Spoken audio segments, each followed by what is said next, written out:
Good morning, class 4. How are you guys doing? Great.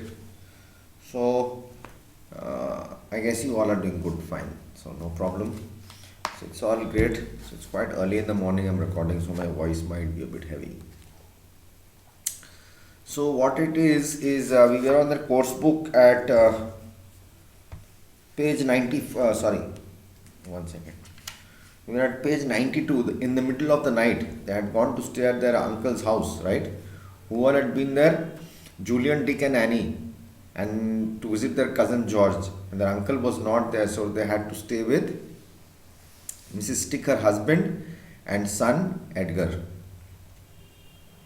At night, Julian goes to bring out some food. They are hungry, and he steps over Mr. Stick, and the jam tart falls on his face, and he starts having a quarrel with him, and the dog comes in between, and then everything happens. And so, anyways, they just go upstairs. So we had left it till there. Julian went upstairs with Timothy close at his heels. The others crowded round him, wondering what had happened, for they had heard the voices downstairs. They were asking, "What's happened? Why was there so much of noise downstairs?" They laughed when Julian told them how he had nearly thrown the meat pie at Mr. Stick. "It would have served him right," said Annie, "though it would have been a great pity, because we shouldn't have been able to eat it." "Well, Mrs. Stick may be simply horrible, but she can cook the pie. But she can cook. This pie is gorgeous." The children finished all the pie and the tarts too. Julian told them all about Mr. Stick coming on leave from his ship. "Three sticks are a lot too much," said Dick thoughtfully. "Pity we can't get rid of them all and manage ourselves. George can't possibly persuade." And you can't persuade means you just can't give a reason for taking them out from the house, you know. And when you get something to do for any reason, like it says, "Pity we can't get rid of them all and manage ourselves. George, can't you possibly persuade your father tomorrow to let us get rid of the sticks and look after ourselves?" George is saying, the others are telling him, Julian or all their nephews, like the cousins, Julian, Dick, and Annie, is requesting George that when your dad, when uncle or your dad, they call him uncle and it's George's dad, persuade, explain to him, and give the right explanation and make. Can't you tell your father to just take the sticks out of the house so that and we can look after ourselves.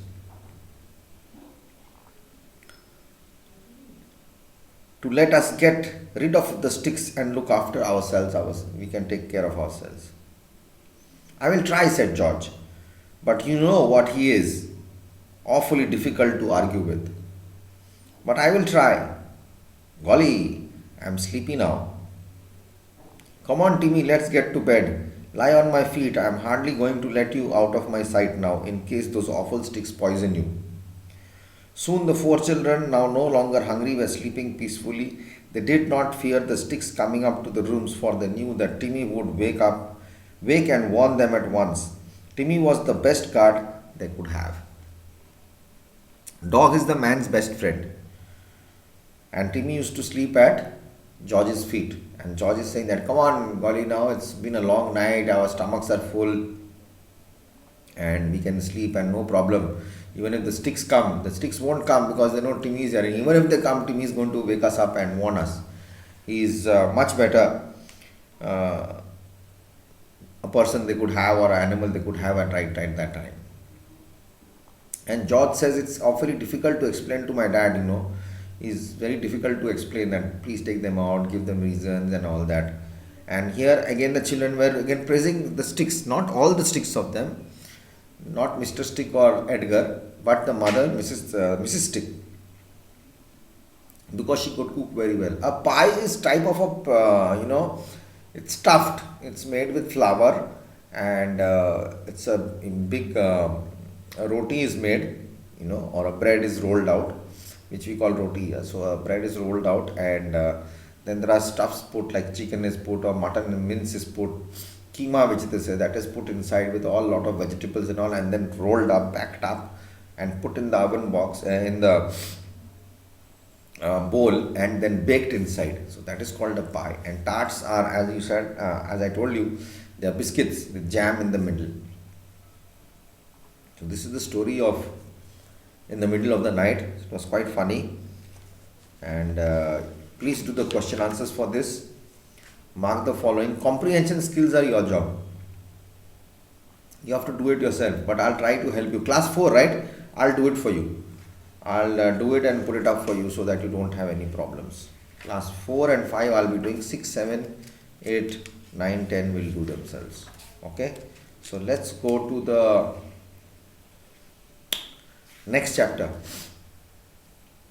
Saving the Train. This is again Edith Nesbit.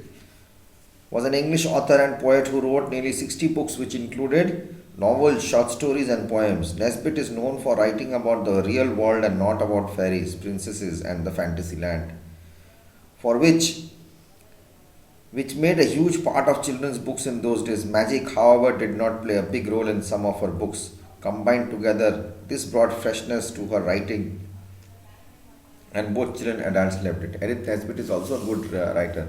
Does a lot of adventures and very exciting type of things. So this is called the Saving the Train. Roberta, also called Bobby, Phyllis and Peter came to live at Three Chimneys. That means Roberta is Bobby, Phyllis and Peter, 3 people, come to live at Three Chimneys, a place called, a house near the railway lines. One day the children see a landslide taking place, which blocks the railway line. This could mean a terrible accident for the train that is supposed to come in at 11:29 a.m. There is not enough time to alert the train station. What will the children do? Wow, it's quite exciting. 3 children have gone to stay at a place, their own house next to the railway line. And you know what a landslide is, the hill breaks down and comes down. The hills break down, the mud falls, stone falls, and there was a railway line going next to it, so that went covered the railway line. And these 3 children are there, those who are thinking that, oh my God, the railway line is blocked and there's a landslide and there's a train comes at 11:29. It's very difficult to inform the station. But we have to do something to save the train and not having an accident into it or getting overturned or something, derailed. One day the children were walking by the fence along the top of the hillside, the railway line. The line here ran a deep little valley, and the hillside on both sides of the line was very rocky. Among the rocks, grass and flowers grew and many small trees. Phyllis stood by the fence and looked down to the lines at the bottom. It's like looking down the side of a mountain, he said. Suddenly they heard a noise. It was soft but very clear and slowly began to get louder. Look at that tree over there, cried Peter. The girls looked and saw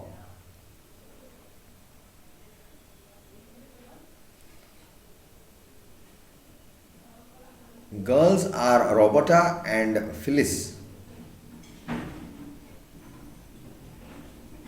And Peter is the boy. Girls looked and saw a tree moving slowly downwards to the opposite side of the railway line. It's magic, said Phyllis. I knew the railway was magic.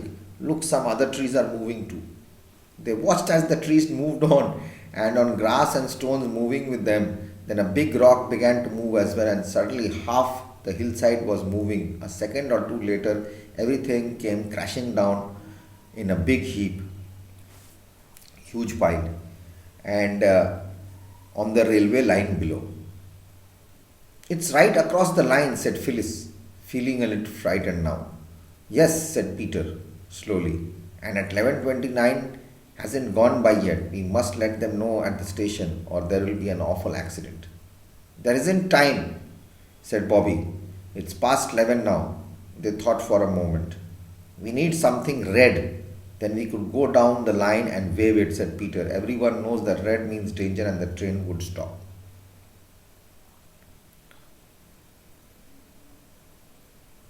There was a fence on top of the hill. A valley is called a two hills and a rail line goes through it. The space between two hills. So there were hills on both the sides, rocky, grassy, and all. Everything was there. And this rail line was there from there. This railway line, and they were on top of a fence part. Where the train goes from below or from by the side. It used to cross by. So they were seeing. Suddenly they see everything is moving like magic. Actually, it was not magic. It was an avalanche or this. Sorry, not an avalanche. That's in snow. This was a landslide. They slowly move. You think that it's like magic. It's moving itself. Suddenly, after 2 minutes, they see everything rumbles down together. Big stones and boulders come down and again fall right down, and it was all on top of middle of the line. And first, it was seeming that it's going over the line, but suddenly they saw that whole thing comes down together. Trees are straight like this. It's moving, and suddenly it starts toppling down. And they were so concerned that the train is there at 11:29. The 11:29 train is going to go, but it hasn't gone yet. It's already 11. She says, it's past 11. That means 5, 10 minutes or 15 minutes. At 29, the train is going to come. So they said, let's find something red so that we can show it and put it across the lines so that the train sees it. Everyone knows that red is danger, so the train might stop and we could save a huge accident. We'll keep it till here, and next class will come and I will do the rest of it, okay?